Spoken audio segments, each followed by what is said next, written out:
My name is Daphine Nabwami.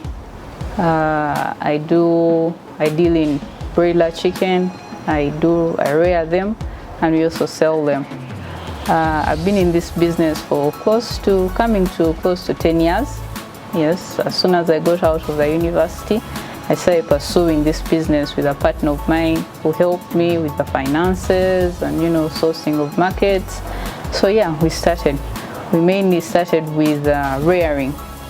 Yes, we had some partners. I don't know if you've heard of Uganda poultry breeders. They used to help us get the chicks. They would also help us with the feeds. They would also help us with the markets, selling back to them. But of recent, we started a company on our own. We grew. We created I don't know. It's another company of its own. It's called Chicken Masters.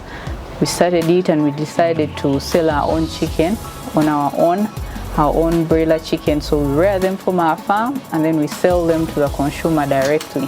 One of the biggest challenges we faced was capital.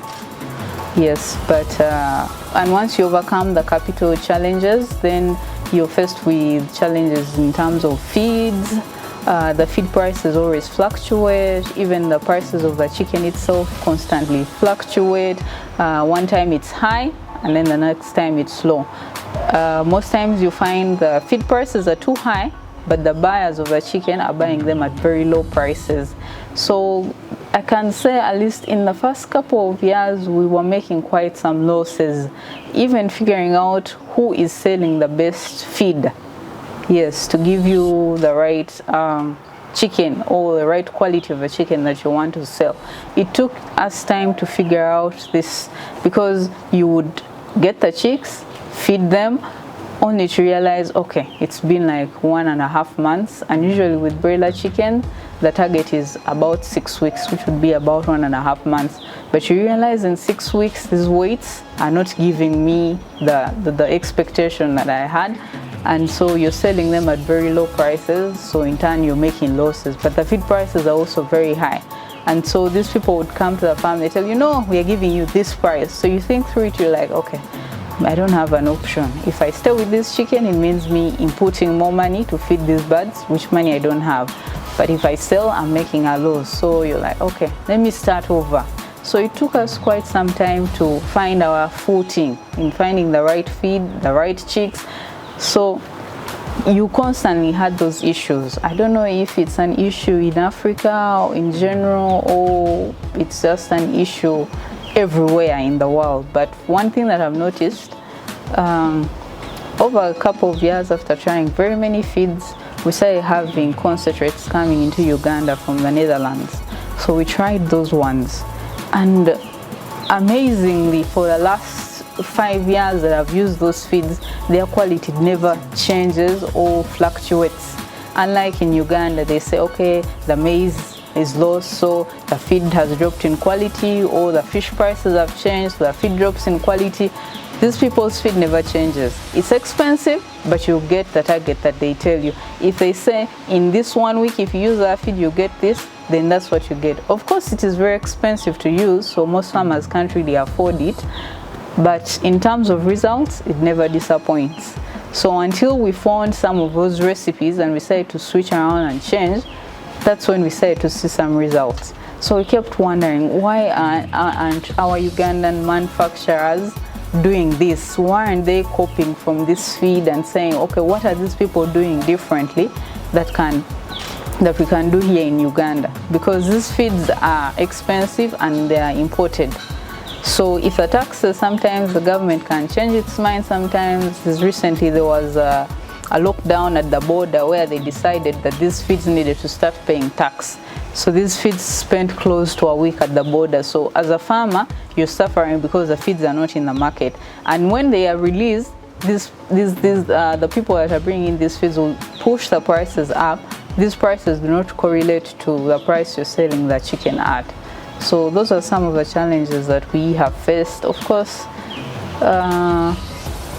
here and there you grow, but also capital investment is not easy. Like I told you in the earlier years, we faced a lot of losses, but you had to endure, because with every business you have to make losses as you learn, as you go. but getting capital to keep reinvesting, not very many people are willing to invest in agriculture. Well, staying competitive in the market, I think one of the things that we have realized, you have to keep consistent with your rearing. At least when we were doing mainly the rearing, one of the things that helped us was we were dealing with people like Uganda. So I think we need more people like that in our markets to help us, because for them at all times they had a set price. I think that's the same way cooperatives used to work for maybe maize farmers or coffee farmers, that we buy the chicken at this price. So the farmer can work backwards and then figure out, okay, this is what I need to do to attain this. So if they're giving me this price year in, year out, it is up to me to make sure that I can attain those kilograms and sell my birds at this price. So that helped us to stay away from the fluctuating market. So we knew at all times, if we stay rearing from January to December, these people were willing to take on this chicken. Even during COVID times, they were able to take on the birds. Yet most farmers in Uganda, I could say, were really suffering during that time, during the lockdown. So many people were just selling off the birds at 2,000 shillings. Some were just killing them off because they could not afford the feeds anymore. No one was buying these birds. So I can say that I think that's one of the ways that really helped us to stay working or stay in the market for a very long time.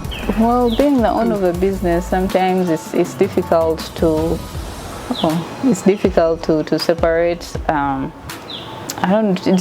separate yourself from the business. You find yourself, you have a team, but you find yourself doing all the work. You're the one dealing with the clients, you're the one dealing. People are not easily as motivated as you, the owner of the business.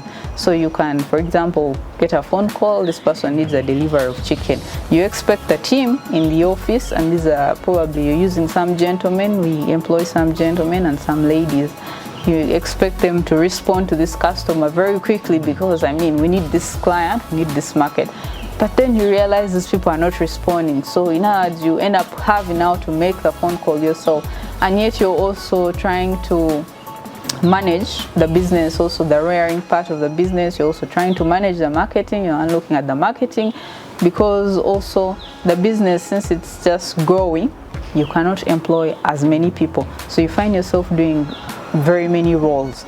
You're doing the financing, you're doing the marketing, you're doing the advert, the rearing, all these things. You're also trying to study to grow more into the rearing, because some of the people we also employ, like for example at the farm, are not people who are highly educated. So some of these things you explain to them, they don't understand. So these are some of the challenges that you face. So as a business, maybe you need to grow more to be able to educate these people further on what you're doing. But also the turnover of the employees is very high, especially casual laborers.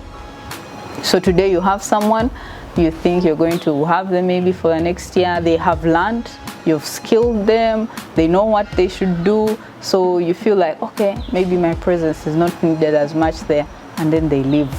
And then you have to start the process all over again, reskilling someone new. Now your presence is now needed more because this person doesn't know what they are doing. So it can really take a toll on you as a business owner. Achieving the life-work balance hasn't been very easy. When we started this business, you'd find yourself having to be at the farm at 2 a.m. 4 a.m. You're the one doing all the work. You're trying to sort out the chicks when the chicks are coming in. You're answering when they are being slaughtered. You're the one who has to be there. You have to sleep at the slaughterhouse. So I can't say it has been a very easy thing. So, and as a woman, like you said in Kampala, not very many people respect women. Sometimes when you speak, people think, okay, she doesn't know what she's talking about. But of course, I can say in some of those areas I've had the support of my partner. In terms of sourcing for finances, he's very good with this. He goes to the banks, talks to them, talks about our books, and you know, all these things. So some of this work I've not had to do. But also in terms of the employees that you have, when you have very many male employees, especially that, they may look at you, I'm quite, you know, petite, and they say, okay, who's this one now telling us what to do? Does she fully understand how to do this job? You know, until they see you getting hands-on with this chicken, like, okay, I can do this without you.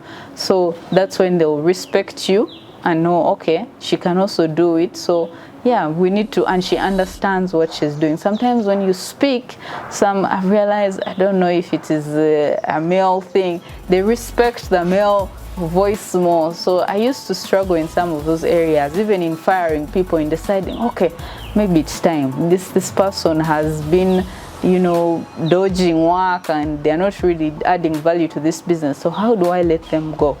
So some of those things I have come to learn over time. It has taken me a while. Sometimes I would be so, as an employee I had who would tell me every time I try to fire him, tell me, you know, but my child is going back to school, my